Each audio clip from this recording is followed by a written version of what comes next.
Il ne souffrira pas de ta colère, mais de ton éveil. Tu veux savoir pourquoi tu souffres encore? Ce n'est pas parce qu'il t'a blessé. Ce n'est pas parce qu'il t'a humilié, manipulé ou vidé. Tu souffres parce que malgré tout, tu continues d'offrir ta douceur à quelqu'un qui n'a jamais eu l'intention de la respecter. Tu as cru que ta patience finirait par l'adoucir. Tu as cru que ta compréhension provoquerait un déclic. Tu as cru que ton silence aimant deviendrait une leçon. Mais tu t'es trompé, car un narcissique ne comprend pas la douleur. Il la consomme, il la transforme en carburant. Il s'en nourrit pour exister. Et tant que tu restes gentil avec quelqu'un qui se nourrit de ton déséquilibre, tu prolonges ton propre épuisement. Aujourd'hui, quelque chose change. Pas par la haine, pas par la vengeance, mais par un choix radical. Retirer ton énergie. Ce texte n'est pas là pour t'apprendre à faire du mal. Il est là pour t'apprendre à devenir intouchable. Chapitre 1. Ce qu'il veut, ce n'est pas toi, c'est ton énergie. Le narcissique ne tombe pas amoureux de toi. Il tombe amoureux de ce que tu lui apportes.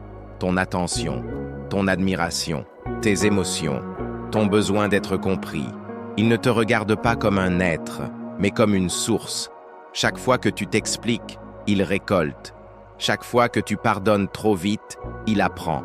Chaque fois que tu espères encore, il gagne du terrain. Tu crois que ton amour peut le transformer. Mais ce qu'il veut, ce n'est pas ton amour. C'est ton orbite. Il veut que tu tournes autour de lui, que ton humeur dépende de ses mots, que ton équilibre dépende de son regard. Le stoïcien voit clair, l'énergie est sacrée, et celui qui la pille sans jamais la rendre doit être privé de l'accès. Chapitre 2. Le conditionnement émotionnel, la prison invisible. Un jour, il te valorise. Le lendemain, il t'ignore. Un jour, tu es exceptionnel. Le lendemain, tu n'es plus rien. Ce n'est pas de l'amour, c'est du conditionnement. Il crée la dépendance en alternant récompense et rejet. Comme on dresse un animal, comme on programme un esprit. Plus tu cherches à retrouver la version aimante de lui, plus tu t'enchaînes à son jeu. Le stoïcien comprend une vérité essentielle. Ce qui est instable n'est pas précieux. Il cesse de chercher la cohérence chez quelqu'un qui vit du chaos. Chapitre 3. Tant que tu réagis, il gagne. Tu crois que ta colère est une défense. Tu crois que tes larmes sont une preuve. Tu crois que tes mots vont enfin le réveiller. Mais pour lui, chaque réaction est une victoire. Ta réaction est son oxygène. Ton émotion est son festin. Il ne cherche pas à avoir raison. Il cherche à t'atteindre. Le stoïcien a compris. Tu es vaincu au moment où tu perds le contrôle de toi-même. Alors il retire la prise. Il ne nourrit plus le feu. Il refuse de jouer. Chapitre 4. Le silence. L'arme qu'il ne comprend pas. Le narcissique vit dans le bruit, le drame, la tension. Le silence le confronte à lui-même. Et ce qu'il y trouve, c'est le vide. Ton silence n'est pas une fuite, c'est une frontière. Ce n'est pas du mépris, c'est de la lucidité.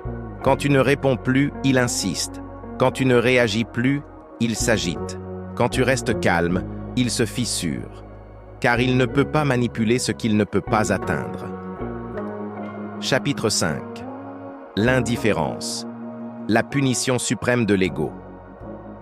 Il ne craint pas ta haine, il la provoque. Ce qu'il ne supporte pas, c'est de ne plus exister dans ton esprit. L'indifférence n'est pas froideur, c'est la fin de l'investissement. Tu ne cherches plus à être compris. Tu ne cherches plus à être reconnu. Tu existes sans lui. Et cette autonomie est une blessure profonde pour celui qui vivait de ton regard. Chapitre 6. Ne cherche pas la justice, cherche la paix. Tu veux qu'il comprenne, qu'il regrette, qu'il s'excuse. Mais attendre cela, c'est prolonger ta souffrance. Le stoïcien n'attend rien de celui qui ne peut pas donner. Il comprend que la paix ne vient pas d'une reconnaissance extérieure, mais d'un retrait intérieur. Tu ne pardonnes pas pour l'absoudre, tu pardonnes pour t'alléger. Chapitre 7. Deviens imprévisible. Il te connaît, il sait comment tu réagis, il sait où appuyer. Alors change. Ne réponds plus comme avant, ne t'explique plus, ne donne plus accès à tes émotions.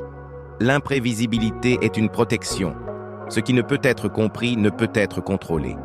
Chapitre 8. Coupe la scène. Le narcissique a besoin d'un public. Sans témoin, il s'éteint. Ne fais pas d'annonce, ne fais pas de discours. Retire-toi. Quitter la scène sans bruit est plus puissant que 1000 confrontations. Chapitre 9. Ce n'est pas la vengeance qui le détruit, c'est ton évolution. Il ne craint pas tes mots, il craint ta progression. Te voir stable, aligné, en paix. Ta croissance silencieuse est un rappel de son vide. Tu n'as pas besoin de briller fort, tu as juste besoin d'être réel. Chapitre 10. Tu ne le fais pas souffrir, tu lui rends sa solide.